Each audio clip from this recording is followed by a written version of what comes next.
Aggiornamento di calciomercato Inter perché c'è un colpo di scena improvviso a pochissime ore dalla chiusura del mercato. Manuel Akanji arriva all'Inter dal Manchester City. Il difensore svizzero del Manchester City è con ogni probabilità l'ultimo rinforzo dell'estate nerazzurra. La formula è quella del prestito oneroso con l'Inter che versa subito 1 milione di euro circa nelle casse del Manchester City, che potrebbe pagare anche una piccola parte dell'ingaggio del difensore svizzero classe 1995. A fine stagione poi potrebbe scattare l'obbligo di Akanji a 15 milioni di euro, quindi l'Inter sarebbe obbligata a versare 15 milioni al Manchester City per riscattare il cartellino di Akanji, a patto però che si verifichino alcune condizioni. Pare che per far scattare questo obbligo di riscatto l'Inter dovrà vincere lo scudetto e allo stesso tempo Akanji dovrà aver giocato almeno il 50% delle partite, quindi non è un riscatto così semplice, così automatico, è un'opzione, ma tra l'altro nelle prossime ore poi avremo tutti i dettagli e ne parleremo più nel concreto, perché intanto nel frattempo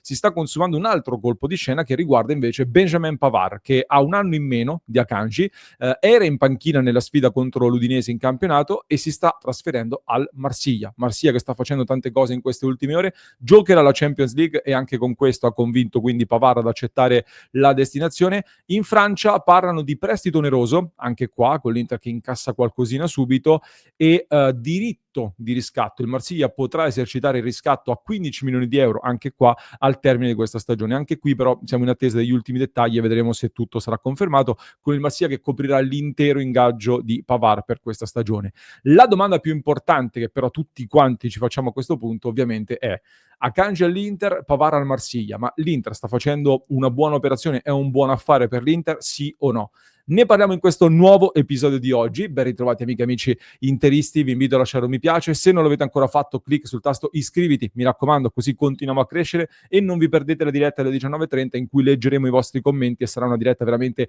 caldissima. Quindi mi raccomando, clic subito sul tasto iscriviti. E per chi è iscritto da tempo, per chi ci segue già da tempo, saprete che io sono un fan di Manuel Akanji, io lo ritengo davvero un buon difensore. Sono andato a rivedere sul nostro canale, su Passione Inter ho ricercato all'interno del nostro canale e addirittura il 25 giugno 2022, quindi più di 3 anni fa, ho pubblicato un video dove portavo un mio algoritmo personale dove faccio i miei studi sui dati dei difensori, dei giocatori in generale, eccetera, e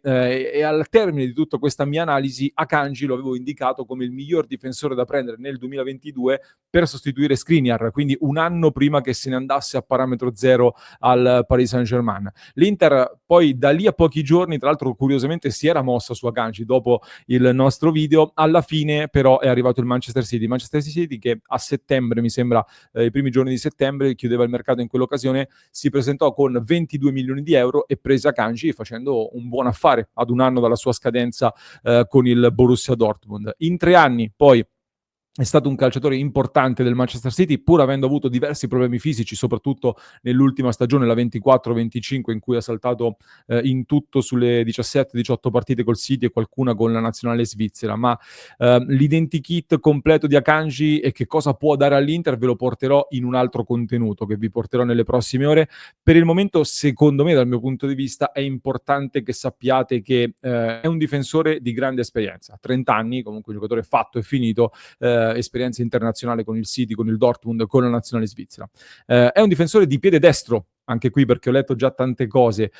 può giocare in tutti i ruoli della difesa, ha giocato anche a sinistra, in realtà mi ricordo che quando lo avevo studiato all'inizio era un giocatore che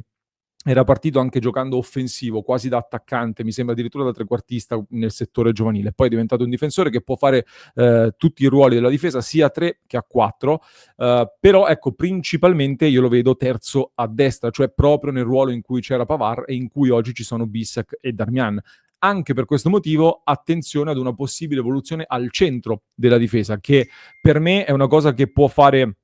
davvero benissimo, perché quando sta bene Akanji è anche più veloce di Pavard, anche in ampi spazi, e quindi è anche più abile rispetto agli altri difensori che ci sono attualmente in rosa a giocare con tanto campo alle spalle, come ha fatto per esempio anche al Manchester City. È bravo tecnicamente, altrimenti non avrebbe giocato da Guardiola al Manchester City, quindi se Akanji sta bene è un colpo comunque importante per l'Inter. Tra l'altro ancor di più alla luce del fatto che ha rifiutato il Milan pochissime ore fa, e visto che vorrebbe giocare la Champions League, quindi anche per il fatto che ha rifiutato il Milan e preferisce venire all'Inter, è un'altra notizia che sicuramente entusiasma e ci accende. Però c'è appunto quel se, c'è appunto quel condizionale forte sulle condizioni fisiche, ovviamente. Bisognerà capire se i problemi muscolari della scorsa stagione sono alle spalle oppure se ha imboccato, diciamo, la parte calante, la parte crepuscolare della sua carriera. Diciamo che a 30 anni è verosimile pensare che un difensore di questo livello e di questa esperienza possa averne davanti altri 4 o 5 almeno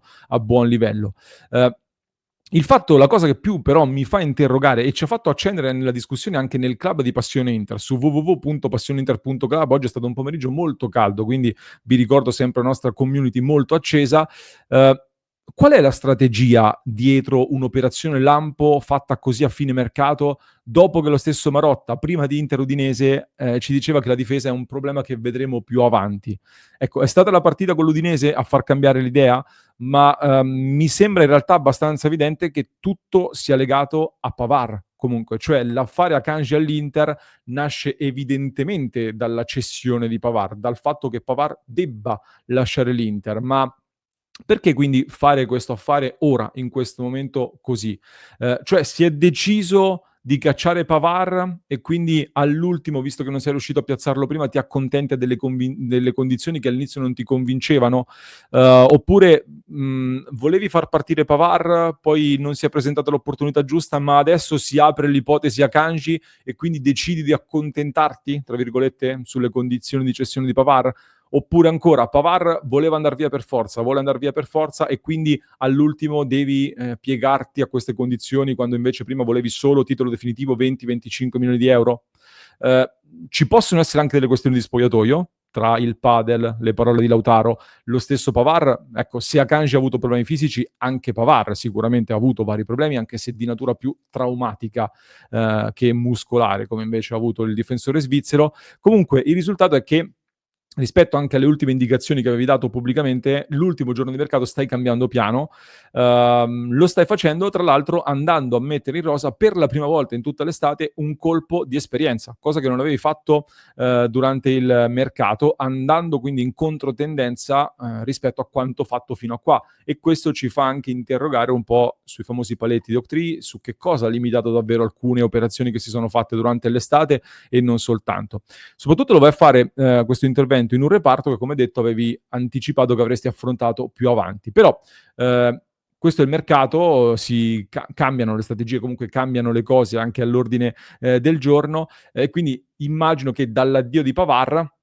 vai a cogliere un'opportunità su un giocatore che rispetto a Pavard è anche meno specifico, cioè Pavard sostanzialmente può fare quel ruolo lì, negli altri ruoli non è stato mai nemmeno provato con convinzione, quindi resta in quella porzione di campo lì. Akanji ti costa di più, probabilmente, vedremo quanto coprirà l'ingaggio il Manchester City, ma potrebbe costare di più, ma può fare anche più cose in questa Inter rispetto a Pavard, per cui la conseguenza potrebbe essere un Akanji che si aggiunge a destra innanzitutto, ma ad un certo punto potrebbe anche slittare al centro con magari la promozione titolare di Bissek a destra, un Bissek che contro l'Udinese purtroppo ha fatto anche un altro errore pesante, ma secondo me se gioca con continuità può crescere anche lui in fase in attenzione e in incisività